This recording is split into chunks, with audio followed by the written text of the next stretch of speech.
Hello సంచారీస్, ఎలా ఉన్నారు? నేను మీ సింగిల్ సంచారి. Welcome to our YouTube channel. ఈ రోజు మనం గోవా నైట్ లైఫ్ ని ఎక్స్పీరియన్స్ చేయబోతున్నాం. గోవా నైట్ లైఫ్ అంటే గుర్తొచ్చేది బాగా బీచ్. ఇప్పుడైతే మనం బాగా బీచ్ కి వెళ్ళిపోదాం. నేను తీసుకున్న హోటల్ దగ్గర నుంచి బాగా బీచ్ 4 కిలోమీటర్స్, అలాగే కాలంగట్ బీచ్ వచ్చేసి 2 కిలోమీటర్స్ చూపిస్తుంది. ఫస్ట్ అయితే మనం కాలంగట్ బీచ్ కి వెళ్దాం. ఎందుకంటే బాగా బీచ్ ఎలా ఉంటుందో చాలా మందికి ఐడియా ఉంటది, కానీ అదే టైంలో కాలంగట్ బీచ్ ఎలా ఉంటది, ఆ వైబ్ ఎలా ఉంటది అది తెలుసుకోవడానికి ఫస్ట్ కాలంగట్ బీచ్ కి వచ్చేసా. ఇక్కడ నైట్ కూడా బీచ్ లో వేసుకునే బట్టలు వీటికి ఏం తక్కువ లేదు. షాపులు మొత్తం తెరిచే ఉన్నాయి, ముఖ్యంగా వైన్ షాప్స్. పగల మనం నడుచుకుంటూ వెళ్తున్నప్పుడు ఈ వైన్ షాప్స్ ఇక్కడ చూస్తాం, అని రాత్రి అవే వైన్ షాప్స్ మనం గుర్తు కూడా పట్టలేం, ఎందుకంటే అంతలా వెలిగిపోతుంటాయి. అలా ఆ లైటింగ్ చూసుకుంటూ బీచ్ లోకి అయితే వచ్చేసాను. బీచ్ లోకి రాగానే రైట్ సైడ్ లో ఇక్కడ చూడండి ఐ లవ్ గోవా అనే బోర్డు. ఆ బోర్డు దగ్గర చాలా మంది సెల్ఫీలు దిగుతున్నారు, ఫోటోలు తీసుకుంటున్నారు, అంతా బానే ఉంది. కాకపోతే అక్కడున్న రెస్టారెంట్ బాయ్స్ ఊరుకుంటారా? ఎలాగైనా సరే ఫోటోలు దిగడానికి వచ్చిన ఫ్యామిలీస్ ని రెస్టారెంట్ లోపలికి తీసుకెళ్లాలి.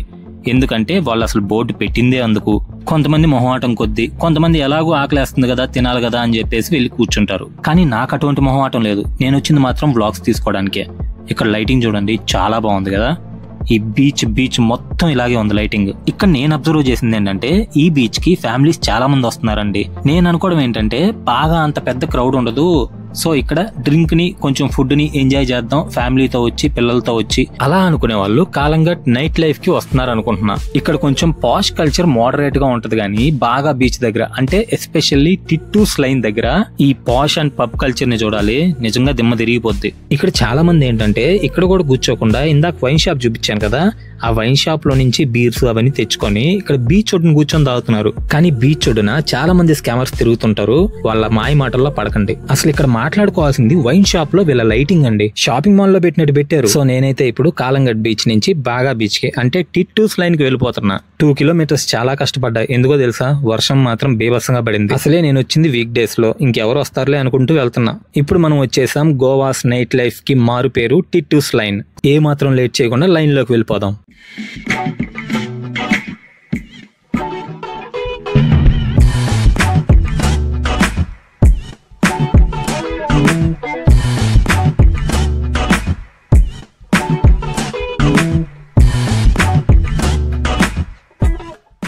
ఇక్కడ పబ్స్ ఎంట్రీ ఫీజు వచ్చేసి 1500 to 5000 ఉంటది. మీకు టైం గడిచే కొద్దీ ఏంటంటే అది కొంచెం తగ్గుతూ వస్తుంది అనమాట. ఇక్కడ యాక్చువల్ నైట్ లైఫ్ వచ్చేసి 10 కి స్టార్ట్ అవుతుంది, ఇప్పుడైతే 9 అవుతుంది. మాన్సూన్ అన్ సీజన్, అందులోనే నేను వీక్ డేస్ లో వచ్చా. అలాగే వర్షం కూడా చాలా పడింది, కానీ జనాలు అయితే మాత్రం వస్తూ ఉన్నారు. 10-10:30 అయ్యే లోపల ఇది మొత్తం ఫుల్ అయిపోద్ది. ఒక విషయం చెప్తున్నా, జాగ్రత్తగా వినండి. ఫ్రెండ్స్ తో వచ్చినప్పుడు ఈ లైన్ లో నైట్ లైఫ్ చూస్తూ తిరగాలి అనుకుంటే ఓకే తిరగండి. లేదు పబ్ లోకి వెళ్ళాలనుకుంటే పబ్ లోకి వెళ్ళామా, డ్రింక్ ఎంజాయ్ చేసామా, ఫుడ్ ఎంజాయ్ చేసామా, అక్కడ కాసేపు డాన్స్ చేసామా, ఫ్రెండ్స్ తో కలిపి మళ్ళీ రూమ్ కి వచ్చేసామా, అంతేగాని ఇక్కడ ఎక్స్ట్రా యాక్టివిటీస్ చేయకండి. అంతకు ముందులాగా టిట్టూస్ లైన్ లేదు, పోలీసులు మాత్రం ఎప్పుడు తిరుగుతూనే ఉంటారు. ఇన్బిల్ట్ మనకు థియేటర్ ఉందనుకోండి, మనల్ని పోలీసులు అరెస్ట్ చేయాల్సిన అవసరం లేదు, ఎందుకంటే మనమే వెళ్ళి స్కామర్స్ చేతిలో పడతాం. నేను లాస్ట్ వీడియోలో ఆరంబోల్ బీచ్ లో ఉన్న తెలుగు రెస్టారెంట్ చూపించాను కదా, ఆ రెస్టారెంట్ ఓనర్ నాకేం చెప్పాడో తెలుసా? స్కామ్స్ ఎలా మొదలవుతాయంటే మనం పబ్ లోకి వెళ్ళగానే కాసేపు మనల్ని అబ్జర్వ్ చేస్తారు కొంతమంది. అక్కడ వాళ్ళు హైర్ చేసుకున్న గర్ల్సే మీ దగ్గరకు వచ్చి డ్రింక్స్ ఆఫర్ చేస్తారంట. అలా ఆఫర్ చేసినప్పుడు మీరు వాళ్ళతో కొంచెం కలిసిపోతారు కదా, తర్వాత మిమ్మల్ని నమ్మించి వేరే దగ్గరికి తీసుకెళ్తానని తీసుకెళ్ళడం, అక్కడ వాళ్ళు బాయ్సే వచ్చి మిమ్మల్ని కొట్టి మీ దగ్గర డబ్బులన్నీ లాక్కోవడం, లేదంటే మీరు ఎక్కడికైనా వెళ్ళినప్పుడు పోలీసుల రూపంలో వాళ్ళ మనుషులే వచ్చి మీ దగ్గర నుంచి డబ్బులు రాక్కోవడం, బ్లాక్మెయిల్ చేయడం, ఇటువంటివన్నీ జరుగుతూ ఉంటాయి. స్కామ్స్ అయితే మాత్రం చాలా జరుగుతాయి, చాలా జాగ్రత్తగా ఉండండి.